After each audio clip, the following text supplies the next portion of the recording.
안녕하세요. 인문학과 관리소장 박상정입니다.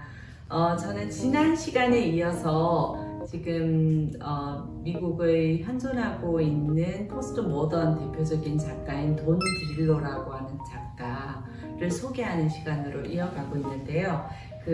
지난번에는 가장 최근 소설인 침묵이라고 하는 소설을 소개를 드렸고요. 거기에 약간 이제 상반되는 그러한 작품으로서 이제 침묵에 반대되는 어떤 그런 의미로서 화이트 노이즈, 백색 소음이라고 하는 그런 말로도 번역이 되어 있는데요. 화이트 노이즈라고 하는 작품을 오늘은 소개를 드릴까 합니다. 화이트 노이즈는 1984년도에 저술된 작품이고요. 돈 드릴로라고 하는 이 작가를 인력 스타로 만든 그러한 대표적인 작품이기도 합니다. 그리고 이제 개인적으로 저에게는 제가 석사 논문을 썼던 작품이기도 하고요. 거의 지금으로부터 한 20몇 년 전 작품이죠. 몇 년 전이요. 어쨌든 그런데 이제 돈 드릴로라고 하는 작가를 지난 시간에 제가 소개를 드렸었는데요. 이 작가를 이제 다시 한번 간단하게 소개를 한다면 1936년생이고 이탈리아 이민 2세예요. 브롱스라고 하는 미국에서는 약간 경제적으로 조금 더 상대적으로 낮은 그러한 동네에서 자라난 그리고 가톨릭, 당연히 이제 이탈리아 태생이기 때문에 2세이기 때문에 가톨릭의 영향을 많이 받은 그러한 이제 작가입니다. 화이트 노이즈는요, 의미 자체가 아시겠지만 백색 소음이라고 하는 것이 우리가 기계 같은 게 이제 TV 같은 거가 옛날 같은 TV가 다 꺼졌을 때 지직하고 나오는 잡음, 이러한 것들을 이제 대표적으로 얘기를 하는데, 실질적으로는 그런 것만이 아니라 자연 속에서도 백색 소음이 나오기도 한다라고 하기는 하지만, 이 작품 속에서의 화이트 노이즈가 상징하는 것은 현대 사회에서 만연하는, 우리가 실질적으로 귀에 들리거나 의식하지 못하고 있는 전자매체에서 나오는 많은 소음들, 이런 것들을 상징을 하고 있습니다. 그러다 보니까 소설 속에서 굉장히 많은 비중을 두고 다루고 있는 것들이 이런 전자매체와의 영향, 이런 것들을 많이 다루고 있습니다. 화이트 노이즈라고 하는 이 작품은요, 이 소설, 이게 이제 원 작품이고요. 여기 이제 번역서로 나와 있는 작품인데요. 이 작품의 줄거리는 굉장히 간단합니다. 그러니까 하나의 가족 소설처럼 읽히는데요. 한 가족을 중심으로 한 잡다한 이야기들입니다. 일상과도 같은 그러한 이야기들 속에서 약간의 클라이막스에서 어떤 사건이 터지고 그리고 다시 결말로 이어지는 그러한 구조로 되어 있고요. 이 가족 구성 자체가 굉장히 획기적입니다. 이게 1984년도에 쓰여진 작품이라고 했는데요. 1980년대의 서구 사회를 거의 다 보여주고 있습니다. 근데 이제 그때 당시 1980년대만 해도 이제 서양과 우리 사이에 약간의 괴리가 있다 보니까 우리 한국으로 치면은 한 1990년대의 우리 사회의 모습을 예상을 하시면 됩니다. 그래서 이 소설을 제가 처음 읽었을 때만 해도 우리 사회와는 약간의 괴리를 제가 느꼈었거든요. 그게 이제 1990년대 초였는데, 몇 년 만에 우리 사회 역시 똑같이 이 화이트 노이즈에서 보여주고 있는 사회로 완전히 변화되는 그런 모습을 보았습니다. 이제 그게 뭐냐면은 대표적으로 이 소설의 구성 자체가, 이야기 자체가 한 가정을 중심으로 이루어지고 있는데, 이 가정은 부부가, 잭 글래드니라고 하는 이 주인공은 대학의 교수입니다. 근데 과가 무슨 과냐면요, 히틀러 학과예요. 히틀러를 연구하는 그러한 과거든요. 굉장히 과 자체가 되게 특이하고요. 히틀러를 연구를 한다라고를 하면서 실질적으로 독일어는 또 전혀 못하는 그러한 교수입니다. 그리고 이 잭 글래든이라고 하는 이 교수와 그 다음에 바베트라고 하는 부인을 두고요. 그리고 4명의 아이들이 한 가정을 이루고를 있는데, 실질적으로 이 잭 글래든의 결혼은, 지금의 결혼 생활은 4번째 부인이 바베트입니다. 지금 현재 현 부인이고, 그 다음 바베트 역시 첫 결혼은 아니고요. 그 다음 아이들이 어떻느냐면 2명은 잭이 데리고 온 아이들이고 2명은 또 부인인 바베트가 데리고 온 아이입니다. 그 이외에도 이제 자식들이 있는데, 그 자식들은 이제 그 부인이나 전 부인 또는 남편하고 살고 있고요. 그래서 굉장히 가족 구성이 굉장히 다양합니다. 그리고 복잡하게 얽히고 섞여 있습니다. 즉, 현대, 특히 이제 우리 사회에서는 아직까지는 이까지를 안 갔다라고 할 수 있는데요.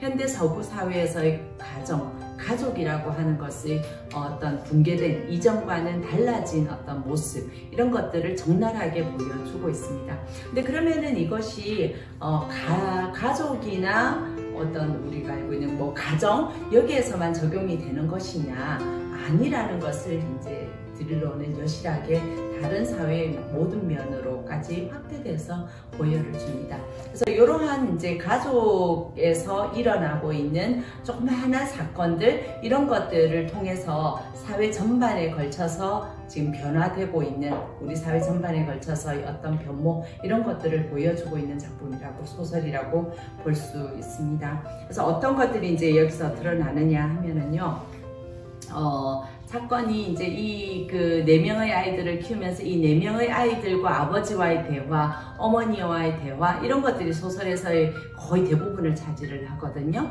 근데 이제 바베트가, 제 아내이자 아이들의 어머니인 이 바베트가 이제 나이가 들어가고를 하면서 이제 우울증을 앓는 거예요, 나름. 그렇게를 하면서 뭔가 약을 먹는 것 같다, 이런 이제 대화가 나옵니다. 그래서 이제 제 얘기 쭉 보다 보니까, 정말 자기 아내가 뭔가 약을 먹고를 있는 것 같은데, 이 약이 어디서 난 것일까, 무슨 약인 것일까, 이렇게를 추적을 하다가 보니까 이 아내가 이 약은 마치 안 죽을 수 있는 듯한 그러한 약인 것처럼, 소위 말하는 이제 속아서 약을 구입을 하는 거예요. 그 약을 판매하는 사람이 이제 윌리 밍크라고 하는 사람인데, 우리가 요즘 보면 인터넷으로 이렇게 무슨 만병통치약인 것처럼을 하는, 거기에 속아서 이 아내가 그 약을 구입을 합니다. 그것도 아주 고가로. 그러다 보니까 그 약을 구입할 돈이 없고를 하니까 나중에 돼서는 정말 하면 안 되는 그러한 이제 방법까지 동원을 하면서 아내인 바베트가 약을 구입하고 한다라는 것을 알게 되고, 그러다 보니까 그 약을 판매하는 그 윌리 밍크라고 하는, 소위 말하는 사기꾼이죠. 그 사람을 죽이겠다라고 하는, 살해하려고 이제 찾아가게 되고, 그리고 실질적으로 살해를 시도를 합니다, 이 잭이. 그런데 이제 그 마지막 순간에서 그냥 살려주고 나오고 또 다시 일상으로 돌아가고. 요게 이제 스토리의 전체입니다. 물론 이제 그 중간에 어떤 이제 사건이 또 하나가 터지느냐면은, 소위 현대사회에서 우리가 흔하게 있을 수 있는 가스 폭발 사건, 이런 거와 유사한 사건이 터지죠. 그래서 유독가스 공중 유출 사건이라고 하는 그러한 이제 사건이 터지면서 모두가 대피를 하게 됩니다. 예. 그러니까 가스 폭발 사건인 거죠. 그러면서 이 공기가 전부 오염이 되면서 이제 잭은 자기가 아무래도 그 유독가스를 마신 것 같다 라는 이제 불안감을 느끼게 되죠. 그러면서 자기 아내가 느끼는 그 죽음에 대한 공포를 자기도 역시 느끼게 됩니다. 나도 어쩌면 그 유독가스를 마셨기 때문에 이제 죽어가고 있는 것은 아닐까, 이런 이제 불안감 속에서 이제 변해가는 어떤 심정, 이런 것들도 같이 그리고를 있습니다. 어쨌든 스토리는 대략 이러한 스토리를 담고 있는데요. 그러면 과연 이 소설이 뭘 우리에게 이야기를 하고 있는 것일까? 사실은 굉장히 많은 이야기들을 담고 있습니다. 이 소설이 이 돈 드릴로라고 하는 이 작가를 일약 스타로 만들면서 노벨 문학상까지가 계속해서 거론되는 그러한 작가로 만든 대표적인 작품이거든요. 그래서 기회가 되시면 정말 한번 읽어보셨으면 합니다. 그래서 화이트 노이즈를 읽기 읽기 전과 읽고 나서의 어떤 세상을 바라보는 시선은 굉장히 달라지지 않을까라는 생각을 하는데요. 1980년대 소설이다 보니까 이 소설에서 쭉 등장을 하는 아까 얘기를 드린 전자매체라고 하는 것들, 이런 것들 중에서 이제 여기서 등장하는 거는 주로 텔레비전, 라디오라고 하는 것이 주로 등장을 합니다. 하지만 이제 지금의 사회에서는 사실은 그 자리를 인터넷이라고 하는 것이 대체를 하고 있다라고를 볼 수 있지만, 어쨌든 전자매체가 우리의 일상을 다 장악을 하고 있는 것, 그 다음에 또 드릴로가 보여주고 있는 것이 소비주의입니다. 우리는 일상에서의 우리에게 있어서 욕구 불만, 뭔가 허전함, 가족 간에 있어서의 붕괴, 이런 것들을 서로 결속시킬 수 있는 어떤 수단, 이것으로 가족이 나서는 거는 항상 뭐냐면은 차를 타고 쇼핑몰을 갑니다. 그리고 카트를 밀면서 카트에다가 물건을 채우면서 가족 간의 유대감을 발견을 합니다. 그쵸. 그리고 항상 텔레비전 앞에 앉아있는 가족들의 모습, 이런 것들이 굉장히 많이 그려지고 있거든요. 사실 현대사회에서 지금의 우리 모습을 그대로 담고 있는 것이 아닌가라는 생각을 하고요. 그 속에서 또 이제 잭이 유독가스가 이제 폭발을 하고 나서 찾아간 자선병원에서 한 수녀님을 만납니다. 그 드릴로의 소설 속에서는 수녀님이 종종 등장을 하는 게 이제 가톨릭의 영향을 받아서 그런 것 같은데요. 어쨌든 수녀님과의 대화 역시 굉장히 흥미롭습니다. 그 자선병원에 걸려있는 명화 있지 않습니까? 그 성경을 모티브로 한 명화를 보면서 수녀님께 질문을 합니다. 요즘도 수녀님들은 저기 천국이 저 하늘 위에 있다라고 믿고 있나요? 이렇게를 했더니 수녀님이 뭐라고 대답을 했느냐면, 우리를 바보로 하세요? 라고 대답을 합니다.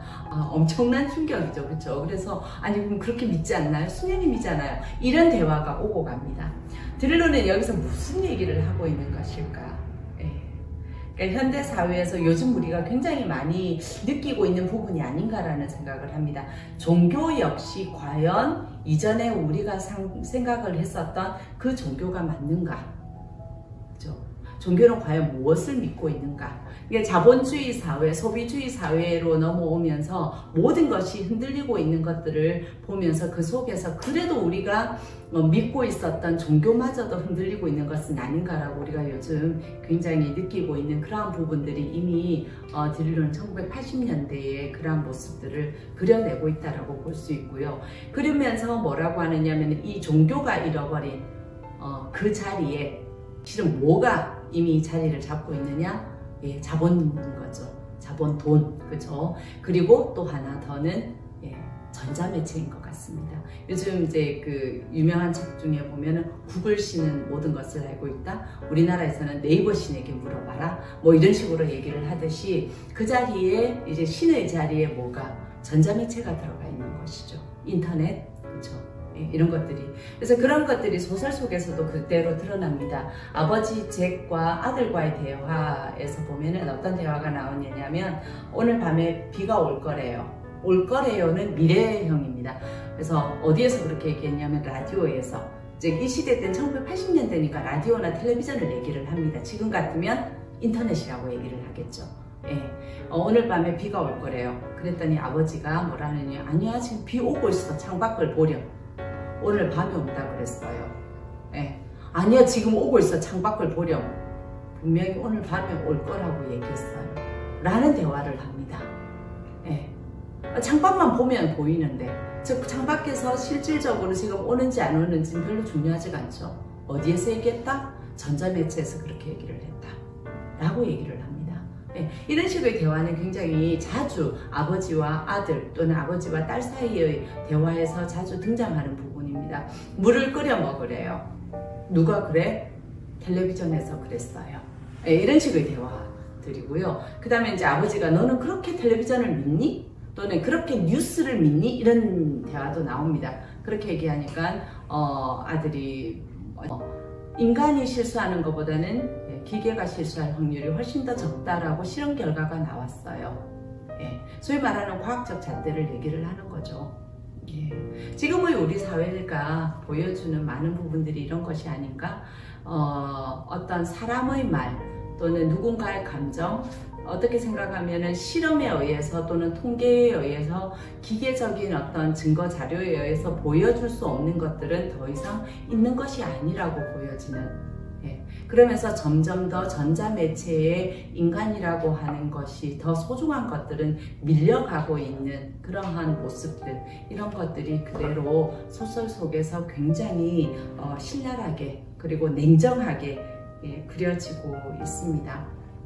그리고 아까 얘기를 드린 것처럼 종교가 잃어버리고 있는 그 자리를 이제는 전자매체가 대신하고 있고, 우리가 소비할 수 있는 상품이 그 자리를 대신하고 있고, 돈이 그 자리를 대신하고 있고, 그러다 보니 인간은 점점 더 소외되고 점점 더 외롭고, 심지어 아까 얘기를 드린 것처럼 우리가 연구를 하는 아까 제 전공이 히틀러 학이거든요. 히틀러 학에서 뭘 얘기를 하냐면, 히틀러가 얼마나 어떤 사람이, 그런 것을 연구하는 것이 아니라 히틀러라고 하는 인물을 상품화시키고를 있죠.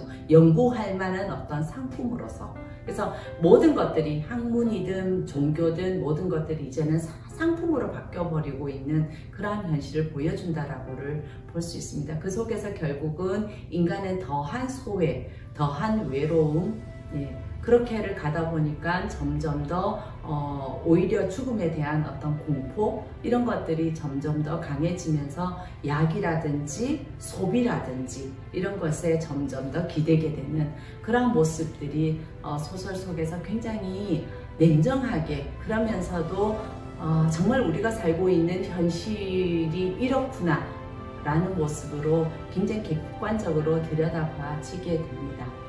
그러한 소설이라고 볼 수 있는데요. 한번 이 소설을 보셨으면 합니다. 읽어보시면서 우리는 과연 어떤 시대에 살고 있을까? 이러한 시대에서 우리는 과연 무엇에 더 초점을 맞추면서 살아야 될까? 어디를 향해서 쳐다보고 어디에 귀를 기울이면서 살아야 할까?